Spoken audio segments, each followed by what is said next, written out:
Yes. Hi, everybody. Welcome to the monthly reading for the Journal of Radical Wonder. This month we have Robbi Nestor, who's going to be featuring for us. Next month, actually in a couple of weeks, we're going to have R.S. Cobb, Raymond Cobb, who's launching his book, and then we're going to have Jan Kanine and Kathy. Oh God, one of my favorite writers ever. And I'm completely blanking on her. Great flash fiction writer, Kathy. Um, okay, so anyway, right now we have Robbi. Robbi is, if you've been to a poetry reading in Southern California, it's almost for certain you've met and listened to Robbi. She is an excellent poet and she's an avid reader. And she also hosts, I found she's still hosting two readings. I've always known her to be hosting readings. She's an excellent ekphrastic reader, which is what we're going to hear today. But she also does the most extraordinary things with food poetry, and I would check out some of her food poetry, probably on McQueen's Quinterly, I'm guessing. All right, so Robbi. Oh, hi, I'm going to share my screen, and I'm going to be doing that for all of the poems that I read today. Most of these, can you see it? Okay. Yeah, good. Wow. Awesome. Most of these poems can be found on McQueen's Quinterly, since they are willing to publish ekphrastic poems with images, and most other places are not. But there are a few other places. This poem's called On Adaptation, and it's after a painting by Archip Quincy, 1879, his painting After the Rain that you're looking at, but also after Solaris, the film by Andrei Tarkovsky in 1972, never mind the remake, and the original, a novel by Stanislaus Lem from the late 60s or early 70s. On Adaptation. I peer from the portal, afraid to find some portion of my past projected on the mirror surface of this alien world. The field beside the barn takes shape as I watch, wrenched whole from its foundation in memory, dropped like a seed onto what had been bare rock between two continents. In this incarnation, the rain has just ended, will soon begin again. Dark clouds brood over the fields, flashing, fluorescent, like deep-sea jellyfish. I suppose at home we'd call this night, and yet it isn't quite, something other than the ordinary. Cows still browse, yet the sky, spent by the storm, has left off illuminating the surface of the planet, a task taken up by this bright meadow, this farm, simulacrum of our green island, Earth.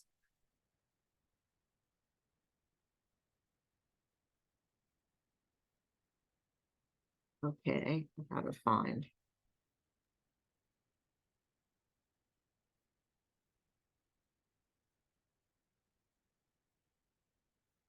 All right. This is a painting by British painter Phil Greenwood called Blossom, and the poem is simply called After Blossom. And this was a finalist for Best of Net some years back, and was originally published in McQueen's Quinterly. After Blossom. 1,000 stars caught in the branches of the apple tree and hung like stunned wishes.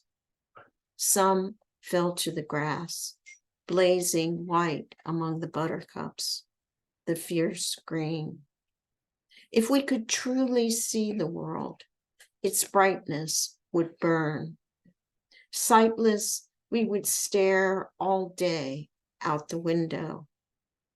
Maybe it's best that few can glimpse the grace, and then only at moments, painting it in pigments ground from the earth, in bright patterns of paper and glass, hymning it in syllables of measured breath, humming along with the bees, carrying sweetness from one white cup to another.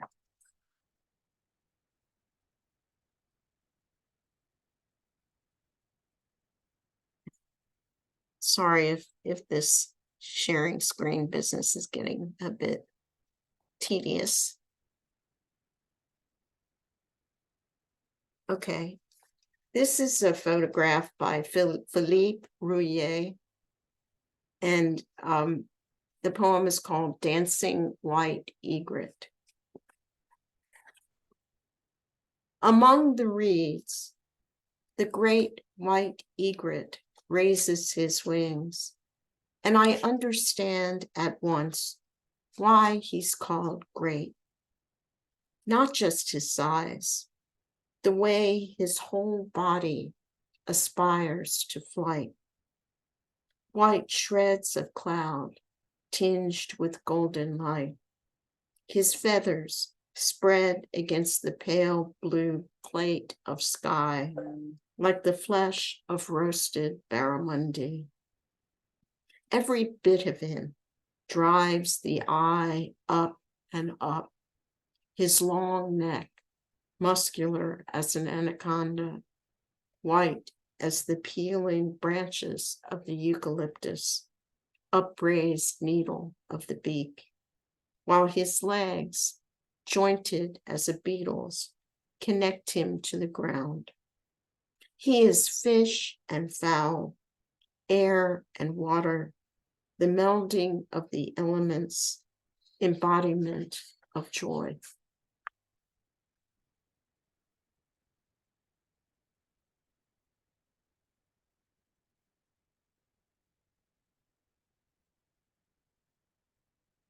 Okay, there we go. After the Large Blue Horses by Franz Marc, 1911. We stood in the meadow, calling out to the horses, the large blue horses, hock deep in clover, roan hills rising behind their backs in early light. No one has yet saddled or bridled them, braided their manes, looked into their great gray eyes. Rain pools in their hoof prints, spawning mosquito larvae and tadpoles. Wherever they stand, the meadow becomes forest. Curved white trees sprout from beds of cushion moss and lichen, casting spires of lupine, crowns of Queen Anne's lace into the shade. At last, the horses raise their heads, regard us with unearthly eyes. They lead us to the river we have heard of, but have never seen.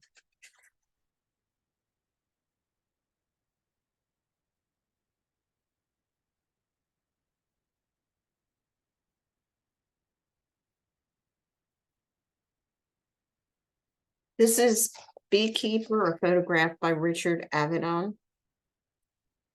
And the poem is also called Beekeeper. At first, he seems afflicted by a skin disease, sporting big black blisters on his neck and shoulder. Then we see the wings. Bees congregate around his nipples, raised and regular as blossoms against his hairless chest. They shelter in the pale orbs of his ears. He shows no fear, trusting in their trust.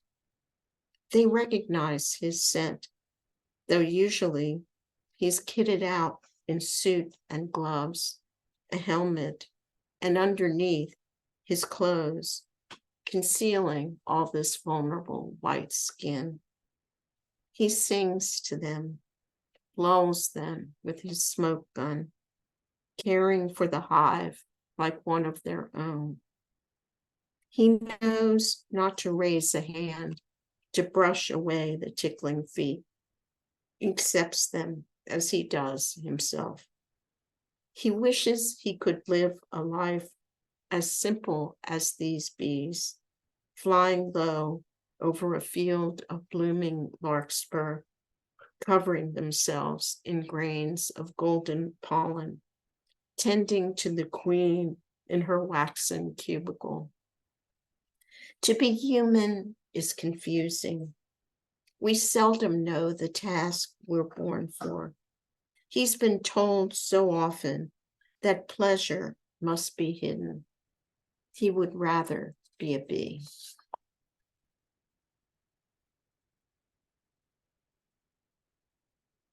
My most recently published ekphrastic is this one from this past summer, which was part of an exhibit in, where is it?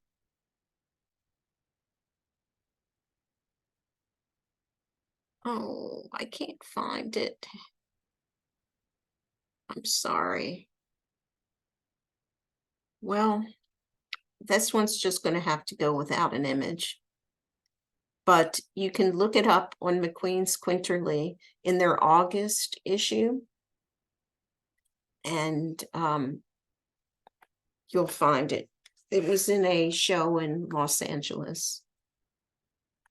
I couldn't make it, so Cindy Rennie read it for me. Fireworks show, After Ancestral Goal, a painting by Adiola Davies Ayaloya. It's the 4th of July, and the narrow sky rises behind streets of 2-story row houses. The butcher shop with its plaster cow, telephone poles, a sky purple as a bruise filled with fractured stars. A green cloud of smoke obscures the moon. On this night, every dog on the block runs through the streets, dragging its broken lead, while the cats creep into the closet or beneath the chassis of old Chevys, under the tail fins, flared as the wings of manta rays. The red, white, and blue rockets spin and sizzle, spitting sparks, a wheel seeded with light soaring over the highest rooftops before falling in a shower of gold like Zeus. I bury my feet in the wet grass, thinking how each rocket rises up singular as a planet or a cloud, shaped like jellyfish, submarines, or flags, but they all come down the same, losing their shape, their colors bleeding into the night sky like chalk after a storm.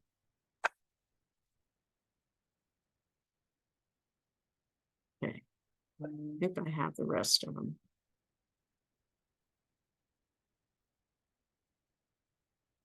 That's called In the Distance, and it's by Andrea Couch. And the poem's called Her Complaint. Something's always rising, whether sun or wind or sudden flames flaring in the old oak after a storm. Just now, more loaves are proofing in the oven, dough unfolding, doubling, so many mouths, all of them hungry. The world's voracious, and I must feed these hunger, with these hands, this body, kneading, rolling out the dough. Even at night, after the baking's done, no rest. I am kneaded in my turn, the soft mounds of my breast, my belly, always making something new out of the substance I've been given, rising to the task. It looks like I've read for quite a while. Can I read one more? Yeah, please. Okay.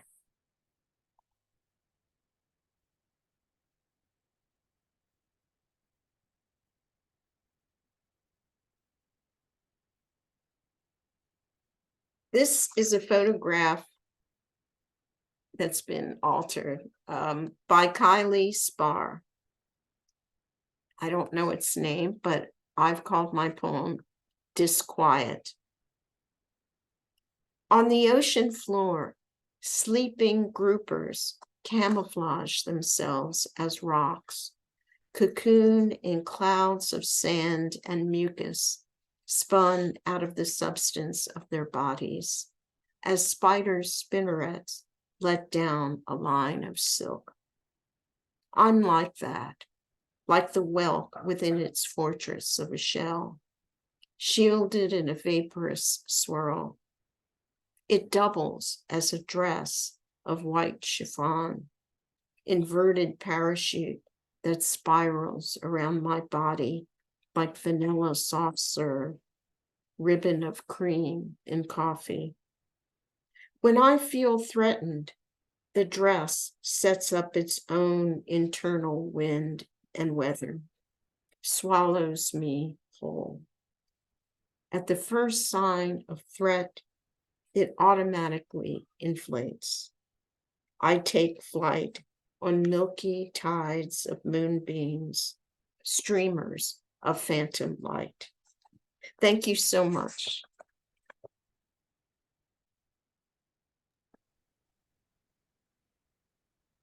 Well, thank you, Robbi. That's wonderful. And check out McQueen's. One of the great things about McQueen's Quinterly is they group all the poets, all the poets who appeared there. You can just go to one place, and so you can check out basically a whole collection of Robbi's work, which is just really wonderful. Okay, so we have an open mic, and if you came here after we did the open mic, just send me a something in the chat saying you'd like to read. But we have first we have Diane. You're on mute.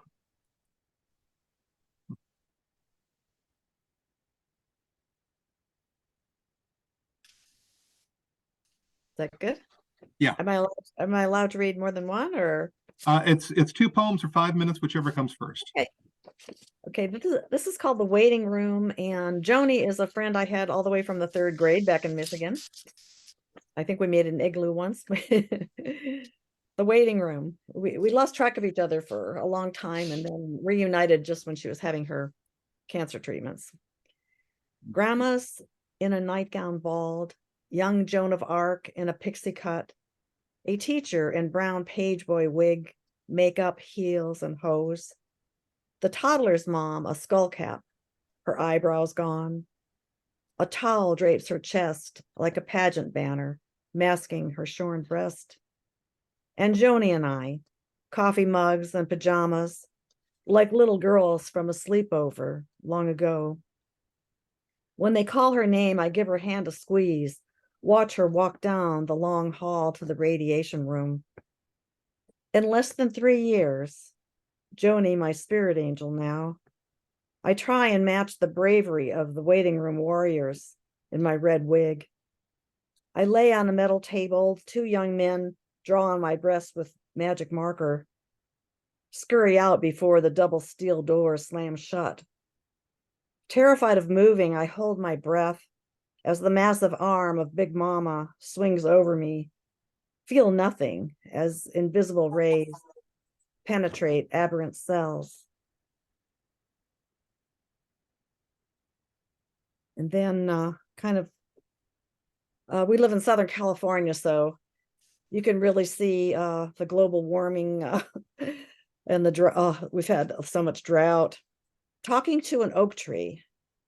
I remember this trail before being narrow, a tunnel of towering mustard, alive with frenzied bees. Now the scraped and bladed path feels like a small road, a fire break. Only June and sparse mustard stalks stand thin and straw-like. Poison oak shows its fall red color. The sun's heat presses on my skull. Sweat coats my face and back. I thank the oak, the only shade on this steep grade. Half the tree is barren, dead leaves scatter at the base like tarnished gold coins. I imagine roots traveling deep. Maybe they know where the water is.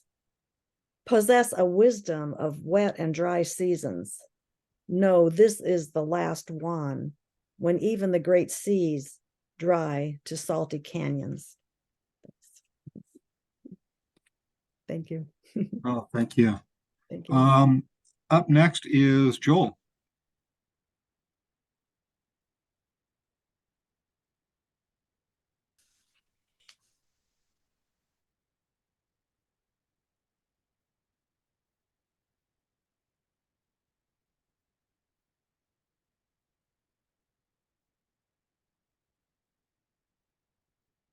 Joel, we can't hear you.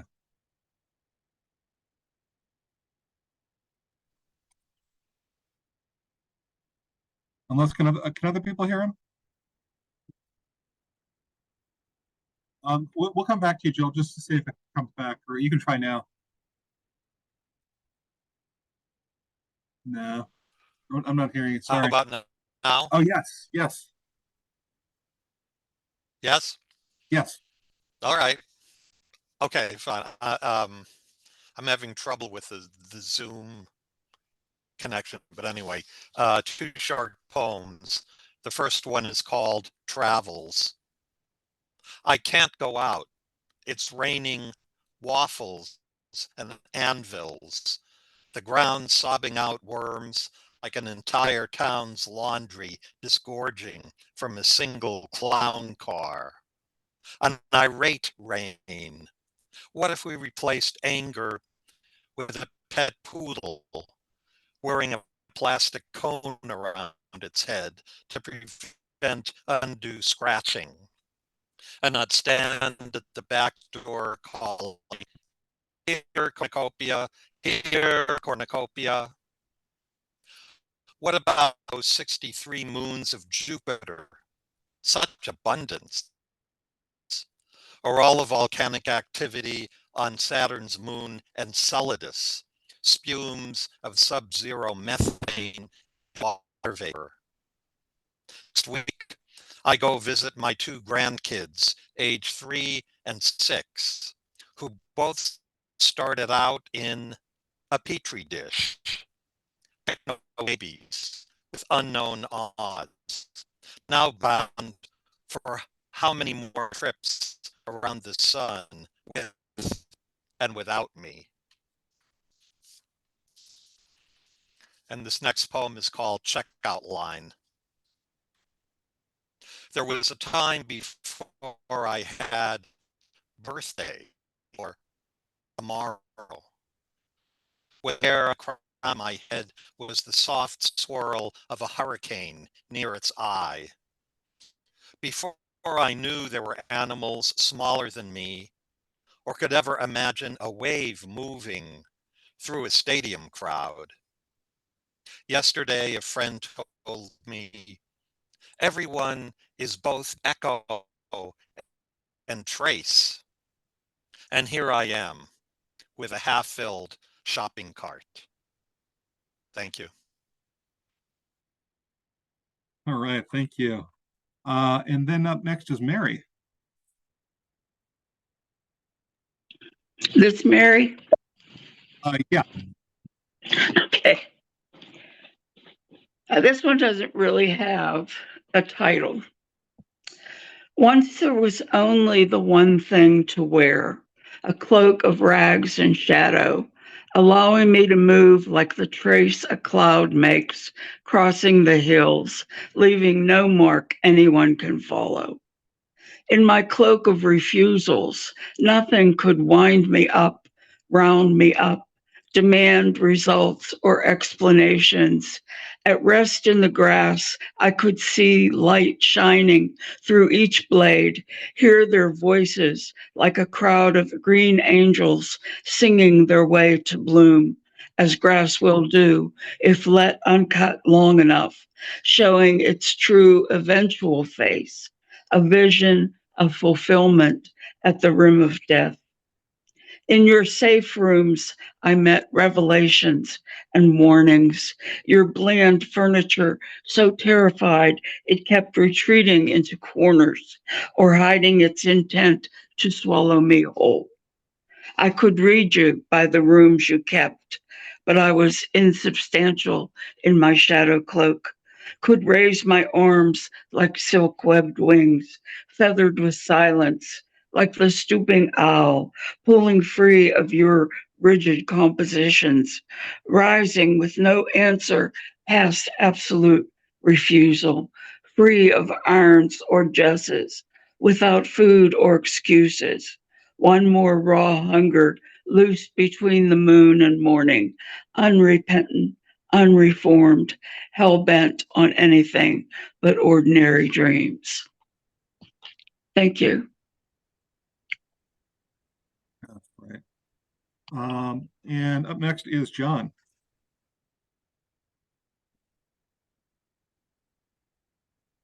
Okay, hello. I want to read two poems, and I start with a new one and end with a poem that won the Scottish Prize, the Wigtown International Poetry Prize a couple of weeks ago. With a new one,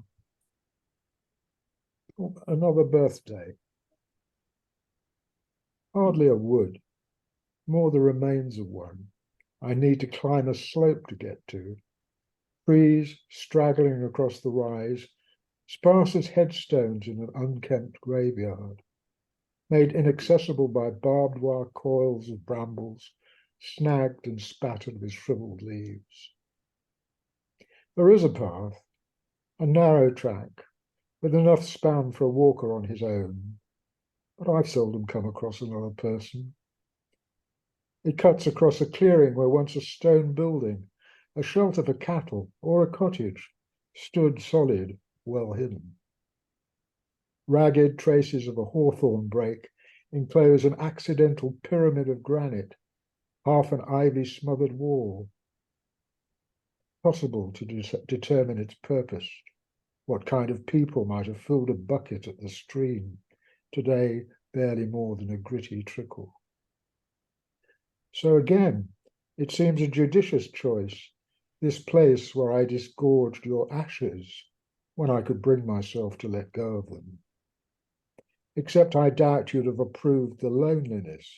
You had too much of that. Though in the end, you didn't want people, even those who came to care for you, not certain who we were or what we were up to. You still thought I was someone you might know, but had I been your husband or your son? Then you were gone, apart from the ashes emptied here. Now sunk or blown away, you can be sure.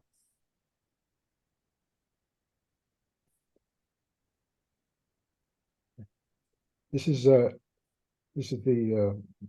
Wigtown poem. My mother unwraps my gift of Frida Kahlo's Me and My Parrots. I'm scared the artist's monobrow will prompt her raucous laughter or sexist jibes, insisting Frida has a moustache was really a man, a woman making art is getting above herself. But no, she props the picture on her knees. From her shoulder, Georgie peers with her, ululates his bruised black tiny tongue, silently, like grieving in a silent movie. She must have gone through a lot, says my mother. Those parrots, they love her. But why did she want 4 of them? Couldn't she have children? I nearly died when I had you, drowning in blood. You looked like you'd come through an accident. One's more than enough. So then I tell her about the tram crash when Frida was 18, her pelvis impaled by a steel handrail, how her wounded friends extracted it so she could live to paint and be worshipped by parrots.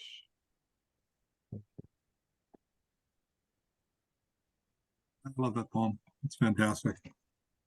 And finally up is Lee Ellen. Oh, there's 2 more people, Lee Ellen and Andy.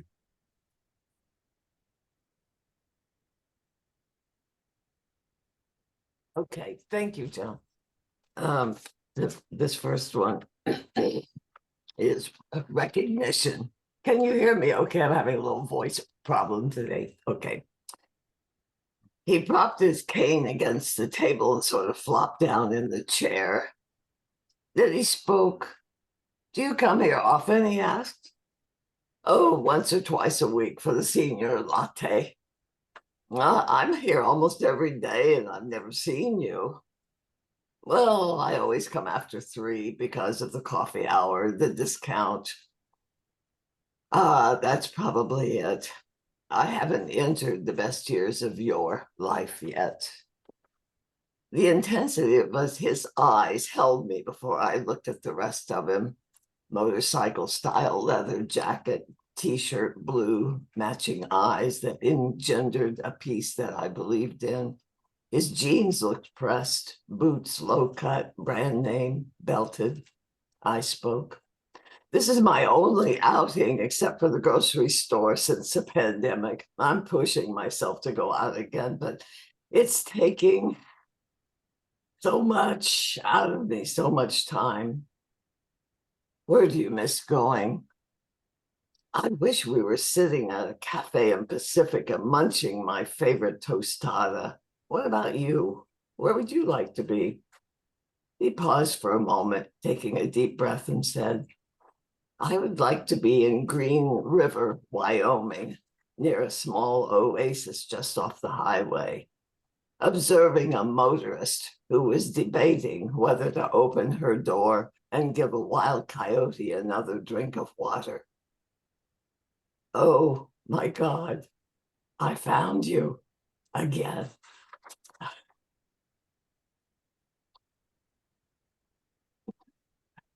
This next one is goodbye. Reaching through our eyes, speaking inside, we tie our goodbyes. We know the no's. Eyes closed, we break away to feel, to know our lies. Our hearts converge, the fractals merge. Our will deters all disclosed. Enter here. Goodbye. All right. I'm so glad that, Andy, that you signed up and you are our final reader today. Good morning. Thank you, John. And good morning, everyone. I've really enjoyed the beautiful poems today. Joel had mentioned an anvil in his first poem, and it made me think of one of mine that I decided to share with you. It's called The Terrible Anvil, and it starts with an epigraph by Emile Zola, who said, "One forges one's style on the terrible anvil of daily deadlines." One forges one's style on the terrible anvil of daily deadlines.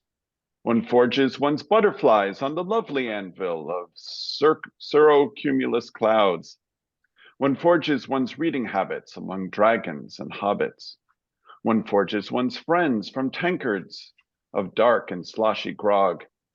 One forges one's bed in syncopation with the hammers of one's bedmate. One forges one's forge from even larger forges, all of them modeled on the ideal Platonic forge.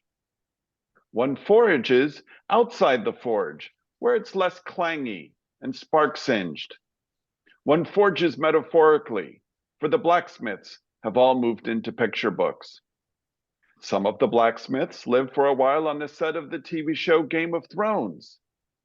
Most of the blacksmiths died years or centuries before you were born, their huge biceps long since decomposed, while others, understandably, preferred to be cremated by their blacksmith brethren in their own forges. Who will return the jobs of the blacksmiths standing outside their cold and unused forges? None of them has too many irons in the fire. They don't even light their fires anymore. It's really sad. One forges punctuation marks in elementary school classrooms, or at least that's how they did it when I was a kid, when kids knew how to work hard, unlike today. Thank you. All right. Well, thank you, Andy, and thank you, everyone. And I want to remind everyone, if you didn't see it in the chat, Robbi has a couple of readings coming up. One on November 12th. Is that correct? And One on the 7th. One on the 7th and one on the 12th too? And one on the 19th. Oh, we have 3 coming up. All right. Can they find that all at your Facebook page? Probably if they're friends with me on Facebook. But the links are there to register. You have to register. Well, they're supposed to be there. Actually, they didn't show up, did they? Well, okay, so we'll put them up, and I hope you can make it in 2 weeks to see Raymond Cobb, who's doing some interesting things with fantasy novels, and next month in our regular reading. Right. I'll see Well, you thank later. you so much, John. Well, thank you.